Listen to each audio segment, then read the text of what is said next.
आज हम बात करेंगे सीटेट के प्रीवियस ईयर के पेपर के बारे में, जो कि हमारे प्राइमरी लेवल का है 1 to 5 के लिए 29 दिसंबर 2022 का। इससे पहले मैंने इसकी CDP EVS का काफ़ी क्लासेस बना रखी ना, देखी हो तो देख लीजिएगा, ठीक है। सबसे पहले हमारा गंधांश आता है, तो इसको पढ़ लेते हैं। उसी के आधार पर आंसर देने होते हैं, जो काफ़ी ईजी होते हैं।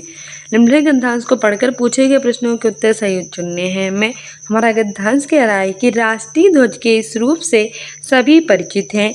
इस रूप के पीछे छिपे अर्थ को समझना भी जरूरी है। 3 रंगों वाले राष्ट्रीय ध्वज में सबसे ऊपर है केसरिया, बीच में है श्वेत यानी कि सफेद, और सबसे नीचे है हरा यानी कि ग्रीन। केसरिया रंग है साहस और बलिदान का प्रतीक, श्वेत रंग है शांति और सच्चाई का प्रचालक। ये भी अलग अलग याद कर लीजिए, क्योंकि एग्जाम में पूछे जा चुके हैं। केसरिया रंग किसका प्रतीक है? साहस और बलिदान का। श्वेत रंग किसका है? शांति और सच्चाई का। हरा रंग है संपन्नता और खुशहाली का प्रतिनिधित्व करता है। श्वेत रंग की पट्टी पर गहरे नीले रंग का अशोक चक्र बना है। नए नियमों के अनुसार झंडे को दिन रात यानी कि 24 घंटे फहराया जा सकता है।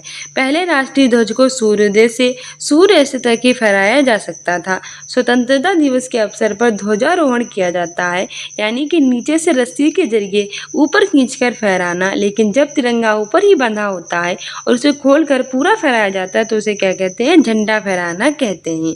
नियमों के अनुसार झंडे का आकार आयतकार होना चाहिए, ठीक है, हमारी व्याख्या है।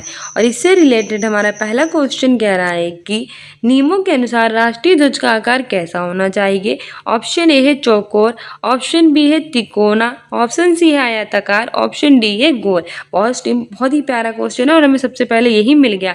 इसने बताया था कि नियमों के अनुसार झंडे का आकार आयतकार होना चाहिए। वही हमसे पूछ लिया कि नियमों के अनुसार राष्ट्रीय ध्वज का आकार कैसा होना चाहिए, तो इसका आंसर हो जाएगा ऑप्शन सी आयतकार, ठीक है। ये जो गद्यांश पढ़ा है, इसी में से हमें इसके सवालों के आंसर देने हैं। हमारी व्याख्या भी कह रही है कि नियमों के अनुसार राष्ट्रीय ध्वज है उसका आकार कैसा होना चाहिए? आयताकार। राष्ट्रीय ध्वज में कितने रंग होते हैं? 3 रंग होते हैं। सबसे ऊपर कौन सा होता है? केसरिया होता है। बीच में कौन सा होता है? श्वेत यानी कि सफेद होता है। और सबसे नीचे कौन सा होता है? हरा होता है, ठीक है। और कितने कौन सा प्रतीक कौन होता है, इसके बारे में आपको कमेंट बॉक्स में हमें बताना है। अगला क्वेश्चन कह रहा है कि राष्ट्रीय ध्वज के संबंध में बनाए गए नियमों में क्या परिवर्तन आया है? ऑप्शन ए है कि सूर्योदय से सूर्यास्त तक ही फहराया जा सकता है। ऑप्शन बी है कि सूर्योदय के बाद ही फहराया जा सकता है। ऑप्शन सी है दिन रात फहराया जा सकता है। और ऑप्शन डी है केवल विशेष अवसरों पर ही फहराया जा सकता है।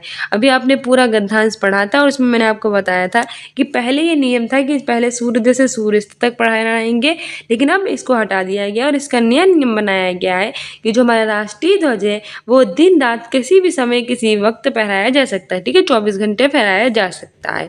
तो ऑप्शन सी सही हो जाएगा। व्याख्या पढ़ी होती, बहुत ईजी है ये क्वेश्चन।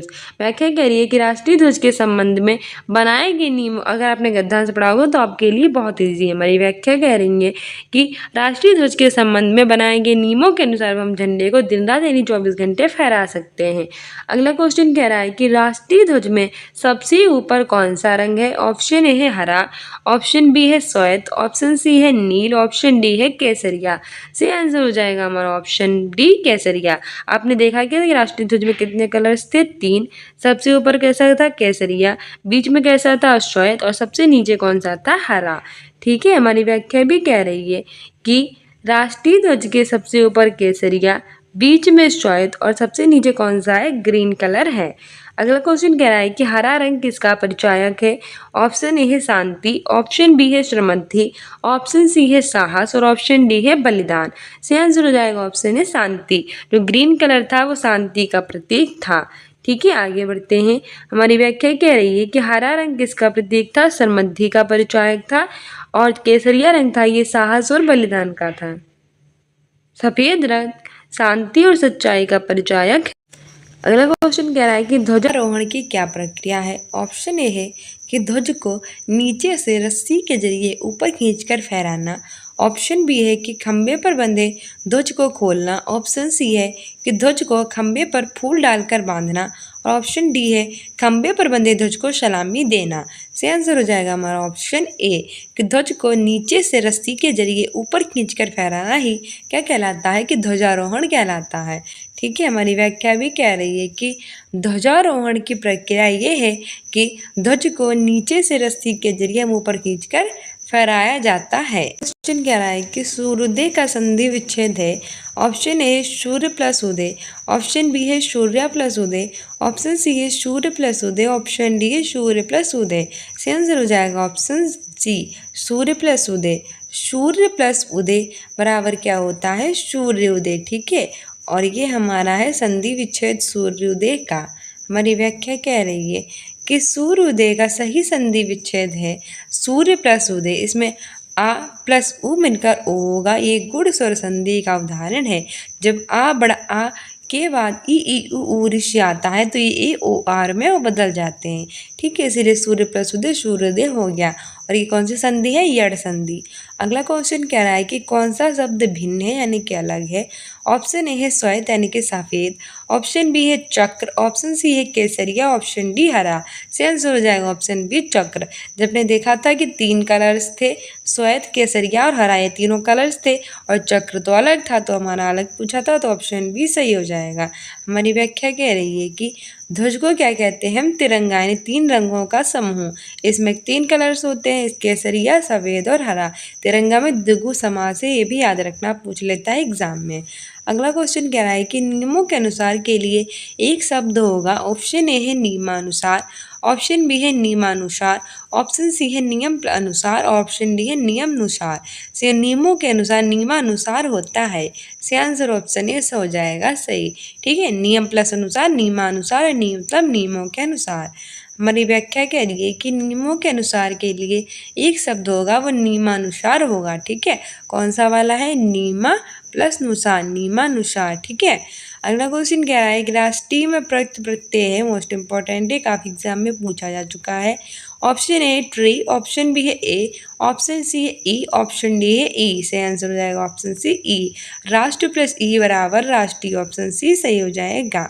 हमारा व्याख्या कह रही है कि राष्ट्रीय में प्रयुक्त प्रत्यय ई है।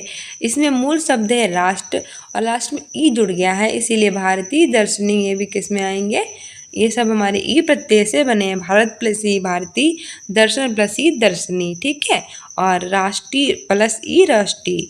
अगला क्वेश्चन हमारा क्या है काव्यांश है। इसमें एक गद्यांश आता है और एक काव्यांश आता है। काव्यांश को भी पढ़ना है और हमें आंसर देने हैं।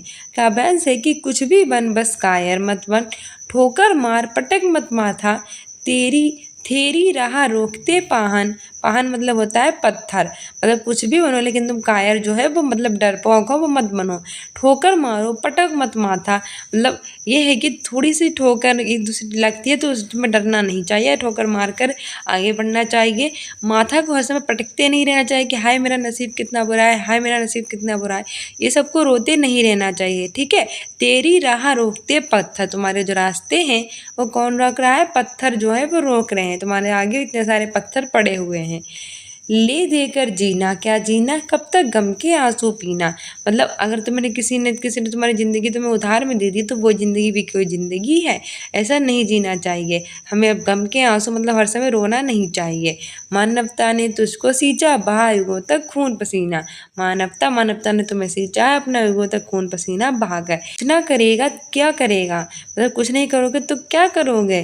रे मनुष्य बस कातार क्रुदन अर्पण कर, सर्वस्व मनुष्य को कर कर दुष्ट को आत्मसमर्पण, कुछ भी बन बस कायर मत बन। मतलब पूरे में ये क्या गया है कि तुम कुछ भी बनो बस कायर मत बनो अपनी जिंदगी में। अगला क्वेश्चन इसमें से पहला क्वेश्चन कह रहा है कि कवि ने पाहन को किस संदर्भ में प्रयुक्त किया है। ऑप्शन ए है खुशियाँ भरने, ऑप्शन बी है दुख देने, ऑप्शन सी है बाधा ना डालने के, ऑप्शन डी है मार्ग अवरुद्ध करने के। सही आंसर हो जाएगा ऑप्शन डी मार्ग अवरुद्ध करने के। कवि ने पाहन को यहाँ पे मार्ग अवरुद्ध करने के लिए प्रयोग किया है। ठीक है, ऑप्शन डी सही हो जाएगा। हमारी व्याख्या भी कह रही है कि कवि ने पाहन को मार्ग अवरुद्ध करने के संदर्भ में प्रयोग किया है। ठीक है, पाहन मतलब होता है पत्थर। पत्थर जब पड़ा होता है तो क्या करता है, मार्ग को तो वो रोक ही लेता है ना, तो मार्ग में रोकना होता है अवरुद्ध पैदा करना। अगला क्वेश्चन क्या है कि कवि के अनुसार क्या नहीं बनना चाहिए। ऑप्शन ए है परिश्रमी, ऑप्शन बी है कायर, ऑप्शन सी है साहसी, ऑप्शन डी है कोमल। तो हमने पूरी पढ़ी थी अच्छे से गद्दा काव्यांश, तो उसमें कहा गया था कुछ भी बन बस कायर मतलब, तो क्या नहीं बनना चाहिए, तो कायर नहीं बनना चाहिए। ठीक है, परिश्रमी साहसी कोमल कुछ भी बनो, लेकिन क्या ना बनो, कायर ना बनो। अगला क्वेश्चन कह रहा है कि किसके सम्मुख यानी किसके सामने आत्मसमर्पण नहीं करना चाहिए। ऑप्शन ए है दुष्ट, ऑप्शन बी है प्रकृति, ऑप्शन सी है स्वयं, ऑप्शन डी है मनुज। सही आंसर हो जाएगा ऑप्शन ए दुष्ट। दुष्ट के सामने हमें आत्मसमर्पण है वो नहीं करना चाहिए। दुष्ट के सम्मुख क्या नहीं करना चाहिए, आत्मसमर्पण नहीं करना चाहिए।